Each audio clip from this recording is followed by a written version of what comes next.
आप देख रहे हैं अल्फा डिफेंस हिंदी में आपका स्वागत है।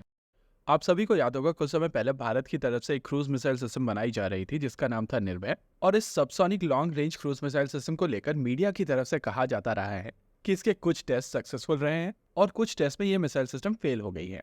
निर्भय मिसाइल सिस्टम को लेकर कुछ टेस्ट ऐसे किए गए थे जहां पर ऑब्जेक्टिव्स लिमिटेड थे और उन ऑब्जेक्टिव्स को इस मिसाइल सिस्टम ने पूरी तरीके से मीट किया था। मीडिया इस चीज को समझ नहीं पाई और जो चीज भारत की मीडिया को समझ में नहीं आती है वो चीज उनके हिसाब से गलत होती है। निर्भय के सक्सेसफुल होने के बाद में भारत सरकार की तरफ से एक और प्रोजेक्ट इनिशिएट किया गया था जिसके तहत इंडिजिनस टेक्नोलॉजीज का प्रयोग करके इसी मिसाइल सिस्टम का एक और वेरिएंट बनाया जाना था जिसको indigenous technology cruise missile system कहा जा रहा था। वहीं इंडियन नेवी के लिए एक और वेरिएंट बनाया जाना था जिसका नाम था long range land attack cruise missile system. और इंडियन एयरफोर्स के लिए इसका जो वेरिएंट बनाया जाना था उसको भारतीय वायुसेना के फाइटर जेट से लॉन्च किया जा सकेगा। और इंटरेस्टिंग चीज यह है कि आने वाले कुछ समय के अंदर इन तीनों वेरिएंट्स का प्रोडक्शन शुरू होने वाला है। आप सभी को याद होगा कि गलवान के समय एक न्यूज निकल कर आई थी कि निर्भय सबसोनिक क्रूज मिसाइल सिस्टम को लद्दाख में डिप्लॉय किया गया है और ये न्यूज काफी क्रेडिबल न्यूज एजेंसीज की तरफ से आई थी। हालांकि वो मिसाइल सिस्टम रशियन इंजन का प्रयोग कर रही थी, लेकिन उसके बाद जब indigenous technology cruise missile system को बनाया गया तो इस मिसाइल सिस्टम के लिए एक इंडिजिनस इंजन बनाया गया था और जीटीआरई द्वारा बनाया गया ये इंजन उस समय मानिक इंजन कहलाता था। हालांकि ये नाम मानिक ड्रॉप कर दिया गया है और अब यह इंजन इसके जेनरिक नाम यानी कि शॉर्ट टर्बो फैन इंजन नाम से जाना जाता है। Indigenous technology cruise missile system की जब टेस्टिंग की गई थी तो इस मिसाइल सिस्टम के बारे में मीडिया से कोई भी बातचीत नहीं की गई थी और इसी वजह से इस मिसाइल सिस्टम की टेस्टिंग को लेकर किसी भी तरीके की रिपोर्टिंग नहीं की गई है।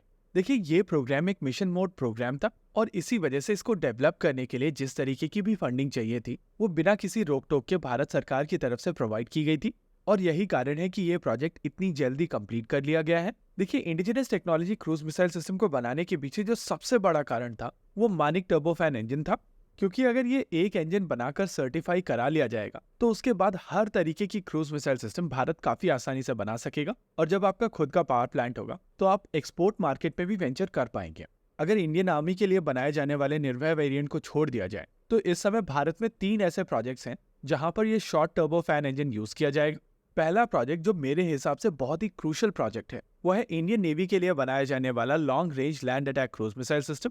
इस प्रोग्राम के तहत इंडियन नेवी को बेसिकली 1500 किलोमीटर की दूरी पर मार करने वाली क्रूज मिसाइल सिस्टम्स मिलेंगी और ये मिसाइल सिस्टम इंडियन नेवी की क्षमताओं को सिग्निफिकेंटली बढ़ा देगी। वहीं अगर दूसरे प्रोजेक्ट की बात की जाए तो दूसरा प्रोजेक्ट भी इंडियन नेवी के लिए बनाया जा रहा है और इस प्रोजेक्ट के तहत इंडियन नेवी को एक submarine launch anti ship missile system मिलेगी जो इंडियन नेवी की सबमरीन से लॉन्च की जा सकेगी।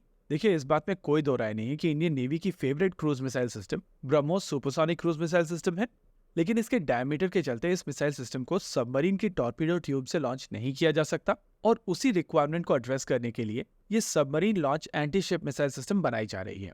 वहीं अगर तीसरे प्रोजेक्ट की बात की जाए तो वो इंडियन एयरफोर्स का प्रोजेक्ट होगा और long range land attack cruise missile system का एक एयर लॉन्च वेरिएंट भी बनाया जाएगा जिसको इंडियन एयरफोर्स के फाइटर जेट से भी लॉन्च किया जा सकेगा। यानी कि सडनली इंडियन एयरफोर्स के पास में 1500 किलोमीटर की स्टैंड ऑफ स्ट्राइक कैपेबिलिटी आ जाएगी और इसी वजह से मेरे हिसाब से ये तीनों प्रोजेक्ट बहुत ही ज्यादा क्रूशियल हैं। ओवरऑल मीडिया चाहे कुछ भी बोले, मैं यहाँ पर आपको एक चीज अश्योर कराना चाहता हूँ कि शॉर्ट टर्बो फैन इंजन अपनी सारी रिक्वायरमेंट पूर्ण कर चुका है और इस समय जीटीआरई इस इंजन के प्रोडक्शन के लिए एक प्रोडक्शन एजेंसी देख रही है। इस प्रोडक्शन एजेंसी के पास में हर महीने 5 इंजन बनाने की क्षमता होनी चाहिए। टेक्नोलॉजी डीआरडीओ की तरफ से दी जाएगी और इंफ्रास्ट्रक्चर में इस कंपनी द्वारा इन्वेस्टमेंट किया जाएगा। और मैं ये सारी इन्फॉर्मेशन आपको ऑफिशियल डॉक्यूमेंट्स के बेसिस पर दे रहा हूँ। होप निर्भय के चारों तरफ जो भ्रम फैलाया गया था वो यहाँ पर क्लियर हो जाएगा। इसी के साथ आज के इस वीडियो में रखते हैं केवल इतना ही। वीडियो को अंत तक देखने के लिए धन्यवाद। देखते रहिए अल्फा डिफेंस। जय हिंद।